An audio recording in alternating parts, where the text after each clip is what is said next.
हर महादेव बंधुओं। मैं सचिन कुमार मिश्रा अपने YouTube channel Shri Sachinesh astrology पर आपका स्वागत करता हूं। बंधुओं, आज मैं दिसंबर 2025 के लिए धनु राशि का राशि फल बताने जा रहा हूं। तो धनु राशि का राशिफल 2025 में क्या होगा, ये ध्यान दीजिएगा कि धनु राशि का स्वामी गुरु है। गुरु उच्च का होकर के, लेकिन वक्री का होकर के, उच्च का है लेकिन वक्री है तो नीच का फल देगा। अष्टम भाव में बैठा हुआ है और दूसरा, आठवां और 12वां भाव शुभ नहीं माना जाता है। तो इसके कारण जो धनु राशि वाले हैं उनके स्वास्थ्य में थोड़ी परेशानी रहेगी। क्योंकि लग्नेश या राशिश जो गुरु है वो अष्टम भाव में बैठा हुआ है, उच्च का है और वक्री है। इसके साथ ही 12वें मीन राशि में, मतलब चतुर्थ भाव में शनि बैठा हुआ है। शनि चतुर्थ भाव में बैठा हुआ है और दसम दृष्टि से, मतलब पूर्ण दृष्टि होती है, दसम 3, 7, 10 ये शनि की पूर्ण दृष्टि होती है। तो दसम पूर्ण दृष्टि से वो राशि घर पे देख रहा है, लग्न पे देख रहा है। तो ऐसी स्थिति में स्वास्थ्य संबंधी परेशानी तो रहेगी, लेकिन हड्डी नस जोड़ में दर्द, मोच आना, कमर में, पैर में, इन सब जगह पे दर्द का होना, मतलब होगा, दर्द होना ही होगा। और केतु जो है वो 9वें भाव में बैठा हुआ है, राहु तृतीय भाव में बैठा हुआ है। तो केतु का 9वें भाव में बैठना मतलब पंचम दृष्टि लग्न पे पड़ना। तो ये चीज़, अच्छा गुरु भी आपके उच्च के हैं लेकिन वक्री हैं और अष्टम भाव में बैठे हैं, तो स्वास्थ्य खराब होगा, ठीक है। ये मतलब धनु राशि वाले जो हैं वो इस समय अपने आप को थोड़ा मानसिक रूप से असहाय भी महसूस करेंगे। मानसिक रूप से असहाय का मतलब कन्फ्यूजन की स्थिति ज़्यादा रहेगी, उनके समझ में नहीं आएगा क्या करना चाहिए और क्या नहीं करना चाहिए। कोई भी समस्या सामने खड़ी हो वो कन्फ्यूजन की स्थिति में रहेंगे। उचित निर्णय लेने में उन्हें परेशानी आएगी।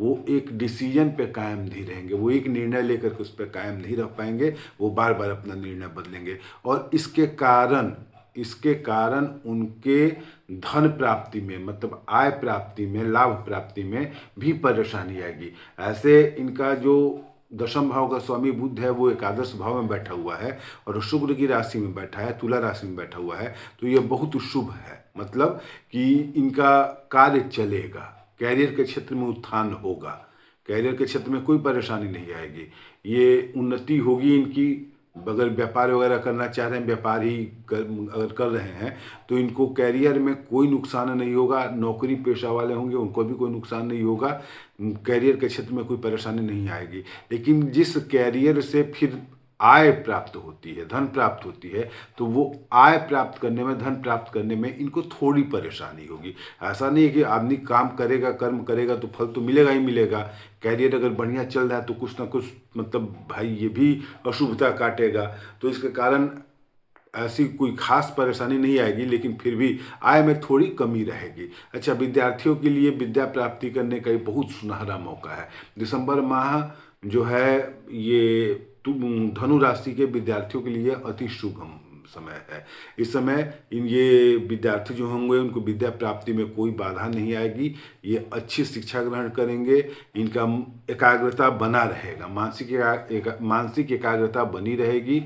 ये विद्या प्राप्ति में, विद्या अध्ययन में अपना ध्यान लगाएंगे, पढ़ाई अच्छे से करेंगे। थोड़ी धार्मिक रुचि कम होगी इनकी, पूरे धनु राशि वालों की, धनु राशि वालों की धार्मिक रुचि जो है वो थोड़ी कम होगी। मतलब ऐसा नहीं कि सिर्फ विद्यार्थियों की, सबकी कम होगी। जो धनु राशि से आते हैं उनकी धार्मिक रुचि कम होने के कारण भाग्य का सहयोग भी कम प्राप्त होगा।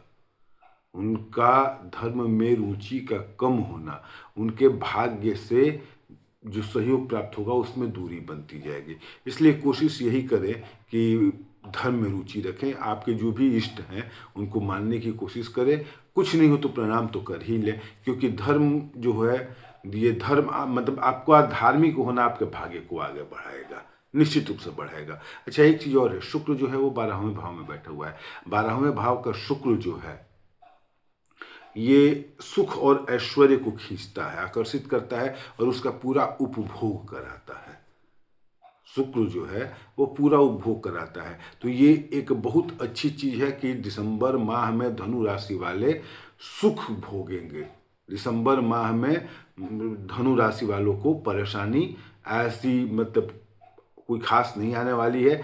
जो भी संसाधन होंगे उससे ये आराम से सुख भोगेंगे, निश्चिंत रहेंगे। हाँ, ये है कि मतलब वैवाहिक जीवन में थोड़ा क्लेश होगा, लेकिन वो भी शुक्र की अच्छी स्थिति की जाएगी। शुक्र 12वें भाव में शुभ फल देता है, इसके कारण वैवाहिक जीवन जो है वो भी शुभ ही रहेगा। वैवाहिक जीवन में भी कोई परेशानी ज़्यादा नहीं आएगी। बाकी अपनी समझदारी भी होती है, ये तो दाम्पत्य जीवन इनका सुख में रहेगा। धनु राशि वालों को दिसंबर माह में जो सावधानी वाली तिथियां हैं, जिस दिन सावधानी बरतनी है, वो है 5, 6, 7 दिसंबर, 5, 6 और 7 दिसंबर, 15, 16 और 17 दिसंबर, 15, 16 और 17 दिसंबर और 25 और 26 दिसंबर। 25 और 26 दिसंबर इस दिन थोड़ा ये सावधान रहेंगे, क्योंकि ये इनके लिए मतलब उतना बढ़िया तिथि नहीं है, उतना बढ़िया दिन नहीं रहेगा। चंद्रमा से चौथे, 8वें, 12वें भाव में रहेंगे तो ये व्यर्थ की मानसिक पीड़ा देगा, क्लेश देगा, आय में कमी देगा, व्यर्थ का विवाद उत्पन्न करेगा, व्यय ज़्यादा होगा, मतलब इस टाइप की परेशानी आएगी।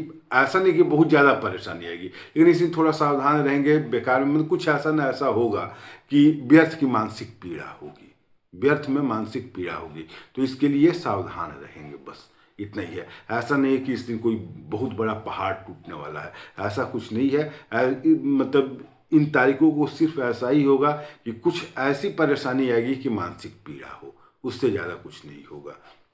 अच्छा, धनु राशि वालों को दिसंबर माह में सबसे बेहतर उपाय यही है कि जो हल्दी का टुकड़ा होता है, हल्दी का टुकड़ा उसको पीले धागे में लेके पहन लें गले में। बृहस्पतिवार के दिन पीले धागे में लेकर पहन ले हल्दी का टुकड़ा, और या तो पीला चंदन या हल्दी पाउडर, या तो हल्दी पाउडर या पीला चंदन, दोनों में से किसी एक का टीका लेकर के ललाट पे लगाएं और नाभि पे लगाएं। ललाट पे लगाएं और नाभि पे लगाएं, प्रतिदिन लगाएं। यह इनके स्वास्थ्य को भी अच्छा करेगा, इनके भाग्योदय में बहुत ज़्यादा सहयोगकारी होगा, बहुत ही ज़्यादा सहयोग प्रदान करेगा हल्दी का टीका। और कैरियर के क्षेत्र में अगर ज़्यादा उत्थान और चाहिए, आय में अगर महसूस हो रहा है कि कमी है, तो ये सिर्फ ऐसा दिसंबर में ही नहीं, आप आगे भी इस उपाय को कर सकते हैं। चिचड़ी आता है जो सड़क किनारे मिलता है, विधारा भी कहते हैं, विधारा भी कहते हैं उसको। तो जो विधारा समझते हैं वो विधारा समझें, जो चिचड़ी समझते हैं वो चिचड़ी समझें। चिचड़ी को ले करके उसकी लकड़ी हो या जड़ हो, जड़ उखाड़ने का मतलब तो पूरा पेड़ ही उखड़ जाएगा, खराब हो जाएगा, तो उसकी लकड़ी को लेकर के इतना बड़ा, मतलब जो भी जड़ी लें वो अपने उंगली के इस पोर से थोड़ी लंबी लें, ये हमेशा ख्याल रखिएगा, चाहे कोई भी जड़ी हो।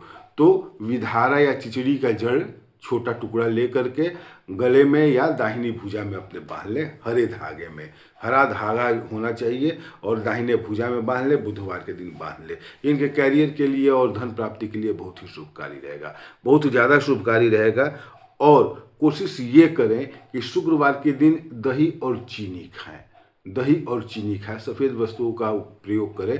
अगर चीनी नहीं मिलता है तो दही भी खाएं। अच्छा, एक चीज़ है, कुछ लोग कहते हैं कि गुरुजी चीनी न खा करके गुड़ डालिए जाए दही में तो कैसा रहेगा। बाकी दिन आप दही में गुड़ खाएं, बिना न खाएं, चाहे जो भी खाना हो खाएं, ठीक है, लेकिन शुक्रवार के दिन आपको दही में चीनी ही मिलाना है या मिश्री मिलाना है, मतलब सफ़ेद होना चाहिए, या तो चीनी या मिश्री, गुड़ नहीं मिलाना है, ये ख्याल रखिएगा।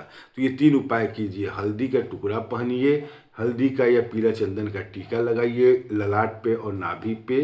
दूसरी चीज, विधारा या चिचड़ी, एक ही पौधा होता है, उसी का नाम कहीं विधारा कहा जाता है, कहीं चिचड़ी कहा जाता है। उसको काट करके उसका लकड़ी थोड़ा सा बुधवार के दिन दाहिने भुजा में या गले में धारण करें, हरा धागा में धारण करना है, इसका ख्याल रखेंगे, हरा धागा में धारण करना है। और शुक्रवार के दिन दही और चीनी या दही और मिश्री खाएं, निश्चित रूप से लाभ होगा। इस उपाय को आप लगातार कीजिए, मतलब ये सिर्फ आपको दिसंबर माह में नहीं करना है, आप ऐसे भी करते रहिए, आपको लाभ दिखाई देगा, प्रत्यक्ष चमत्कार दिखाई देगा। और ये जो तिथि मैंने बताया है, इस तिथि पे सावधान भी रहिएगा, और क्या अनुभव होता है आपको ये आप कमेंट में करिएगा। ठीक है, धन्यवाद बंधुओं, हर हर महादेव।